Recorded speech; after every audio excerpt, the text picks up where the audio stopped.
Avoir un téléphone portable ne fait pas de vous un photographe. Je pense que d'avoir un ordinateur avec un logiciel pour mixer des disques ne fait pas de vous un DJ. Aujourd'hui, il y a beaucoup trop de gens, à mon avis, qui veulent faire ce métier-là pour l'argent ou pour être connus. Pourquoi pas ? Ça peut fonctionner pour certaines personnes, mais je trouve qu'il manque effectivement l'essence même de ce métier, qui est la musique et la fête. Et donc voilà, j'ai une petite amertume par rapport à ça. Technopolis. Un podcast d'Antoine Molcou et de Julien Véniel. Réalisé par Arnaud Forest. Produit par Arte Radio. Avec Jules, DJ Deep et DJ Grégory.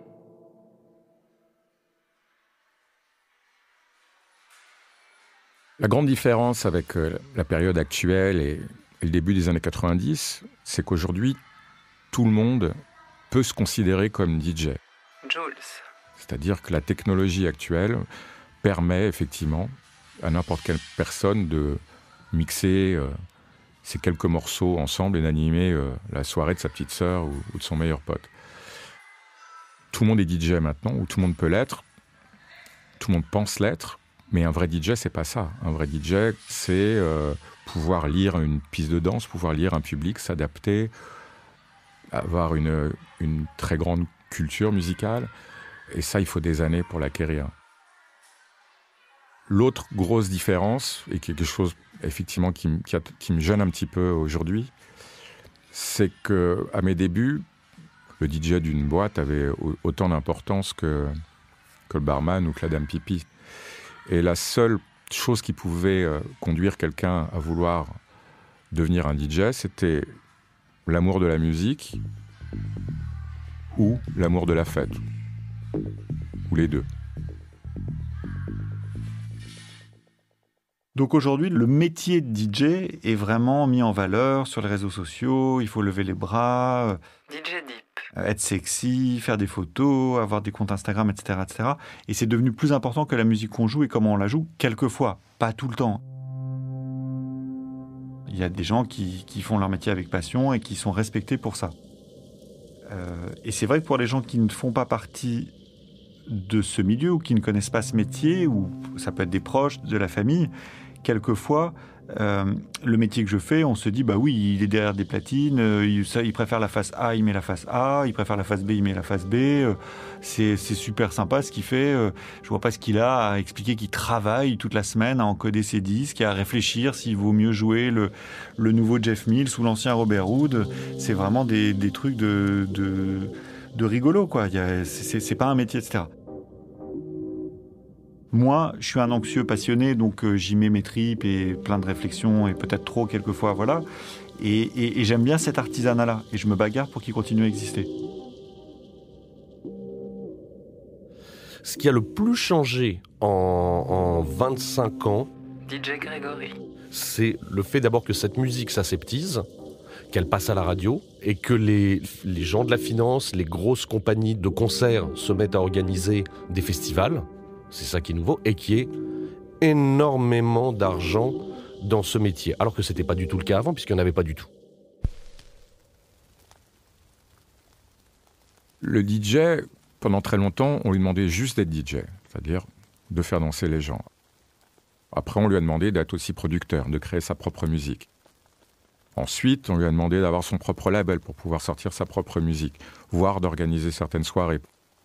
Maintenant, on demande au DJ de faire la promotion de toutes les soirées dans lesquelles il joue. C'est-à-dire qu'on lui demande de faire le boulot d'un promoteur, on lui demande de faire le travail que faisaient avant les organisateurs de soirées. Ça devient difficile finalement de se consacrer entièrement à notre passion initiale, qui était celle de découvrir des disques et de les partager avec les autres. Que tu sois chanteur ou DJ, c'est exactement la même chose aujourd'hui. Donc que le public soit fasciné, qu'ils aient envie de prendre des photos, que finalement on se rend compte que aller dans ce genre d'événement, les gens ne dansent plus, les gens prennent leur téléphone pour filmer la star, ou ce qui suppose être une star, tout ça me paraît complètement normal. C'est le chemin inévitable de toutes les musiques qui s'aseptisent.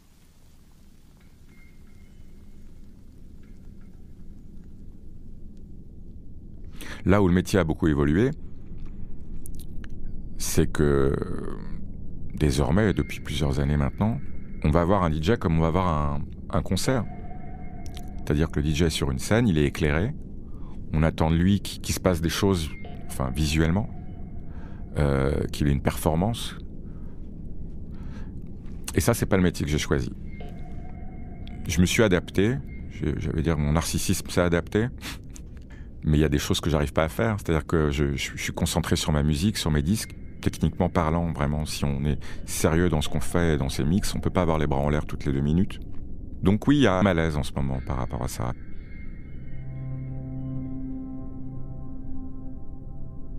On a toujours voulu savoir le look des musiciens, que ce soit les Beatles, Jimi Hendrix ou d'Eric May. Avant de connaître d'Eric May, je voulais savoir la gueule qu'il avait, comment il était. Et quand je me suis rendu compte que le mec était une sorte de réplique d'Eddie Murphy, mais c'est devenu notre dieu vivant avec Laurent. Donc, le fait qu'on ait envie de connaître la personne, l'artiste derrière la musique, ça me gêne pas en fait. L'impudeur qu'il peut y avoir, c'est la limite. Mais je crois que tout ça est très récent, hein. C'est depuis l'apparition du téléphone portable, hein. Franchement, et des photos, et des vidéos, et de la mise en scène de sa vie. C'est un peu pour tout.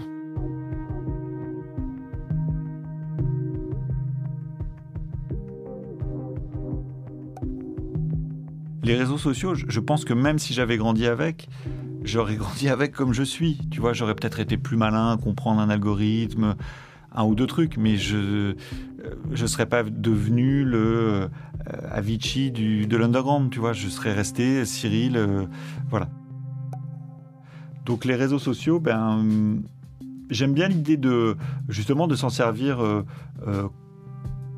pour ma cause, pour ce que je suis. Je m'en sers comme, tu vois, je m'en sers pour partager de la musique, pour partager mes élans, mes trucs, voilà. Alors on me dit qu'il faut mettre un peu plus sa gueule, donc je la mets un peu plus. Ça c'est un vrai effort.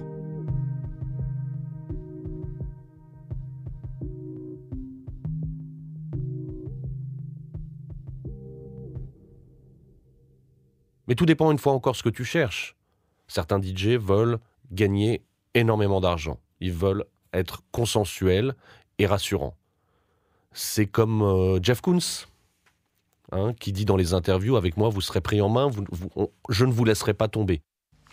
Moi j'ai pas du tout vu venir la vague où la house et la techno deviendraient une espèce de mainstream underground ou d'underground commercial. Je sais pas quelle est la bonne expression rigolote. Je l'ai pas vu venir. Et ça m'arrange pas du tout. Parce que ça brouille les pistes, c'est compliqué, tu vois. Je me retrouve à me bagarrer avec des gens pour qui la musique, c'est Instagram. Leur arme, c'est Instagram, moi, c'est mes disques. C'est pas les mêmes armes, on n'est pas armes égales. Avant, un DJ était booké parce qu'il avait sorti un disque qui avait bien marché ou parce qu'il avait fait un set remarqué dans une soirée ou un festival. Malheureusement, aujourd'hui, j'ai l'impression que le nombre de personnes qui vous suivent sur Facebook ou Instagram va avoir plus de poids pour être engagé. Je pense qu'aujourd'hui, tu n'as plus besoin de faire de la musique. Il y a certains DJ qui sont soutenus et managés par des grosses compagnies et qui, en 2 ans, deviennent des stars internationales. Alors que personne ne sait vraiment pourquoi, dans l'absolu, puisque la programmation musicale n'est pas dingue, mais elle est très correcte. Mais le fait qu'ils soient poussés comme ça par ces camions énormes font qu'à un moment donné, ils ont justement une masse de followers sur Internet. On les voit sur des festivals tellement énormes que ça fait une boule de neige. Et voilà. Après, combien de temps ça va durer ?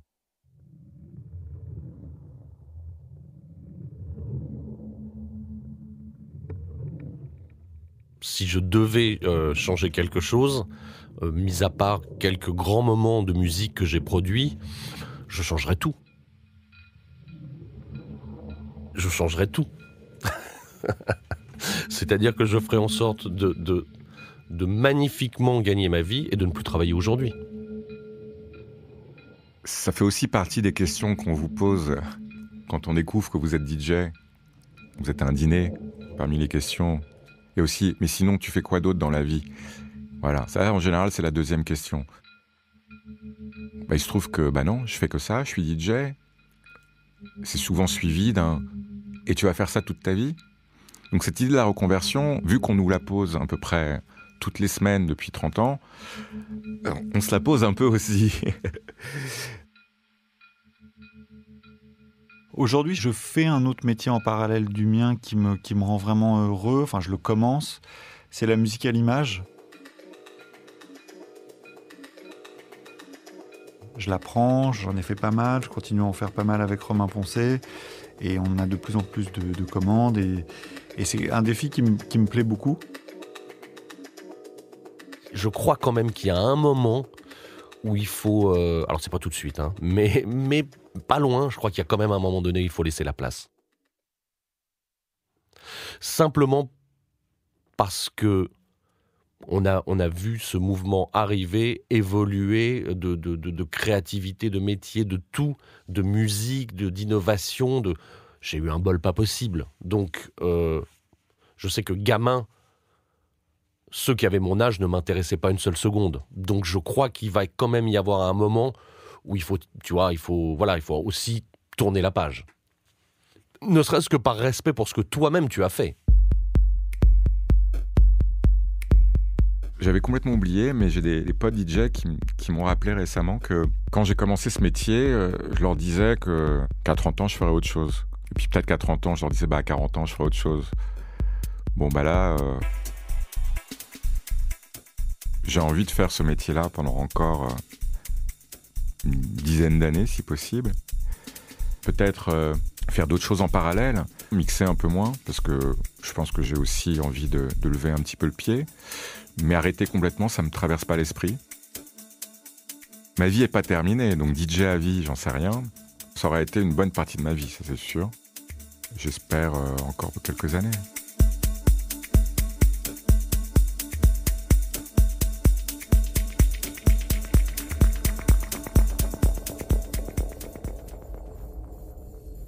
Je suis obligé de travailler aujourd'hui.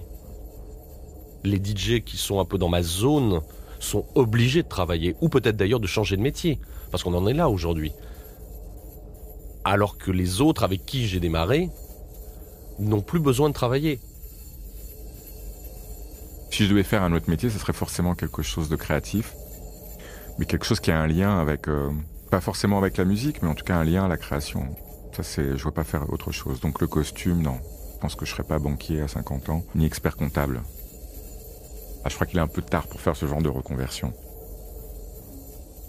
Est-ce que je pourrais retourner à une vie normale? Je n'en ai aucune idée, puisque je n'ai jamais connu cette vie. Je suis surpris de voir que j'ai certaines envies de créativité, de mise en place musicale. Avec les années, je finis par me porter un peu sur d'autres formats, d'autres univers. Comme je l'ai fait par exemple pour faire des choses pour des musées, ou pour des artistes, ou la musique de film, pour moi ça reste un summum. Mais en fait, c'est quand tu commences à parler de la bande-son d'une vie, pas simplement d'aller dans une boîte de nuit. Je crois que mon pire ennemi, ça a été cette espèce de surpolitesse, de toujours faire passer l'autre devant. Je me suis pas fait mousser. Je suis quelqu'un de pudique, d'introverti, j'ai pas confiance en moi, je suis très anxieux, donc bienvenue à cet ensemble de qualités. Mais depuis quelque temps, j'arrive à pacifier un peu les choses, à prendre du recul, à sortir mes disques, à être content. J'ai pas l'impression de voler ceux qui vont les payer 10 € dans le magasin de disques. Je pense qu'il y a un moment qu'on apprécie ou pas, mais qui vaut le coup de sortir. Donc voilà, je suis plus au calme par rapport à tout ça.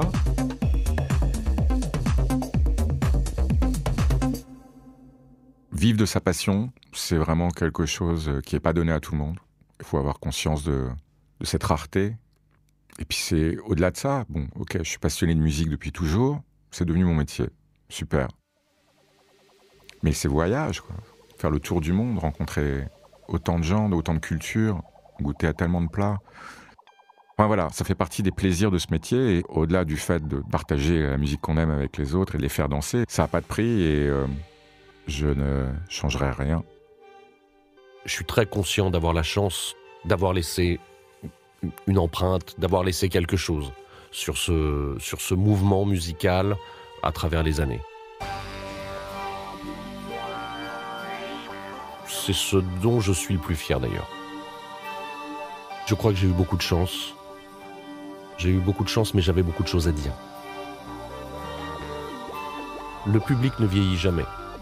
C'est-à-dire que quand on arrive vers la cinquantaine, on aura malgré tout toujours des gamins de 20 ans en face de soi.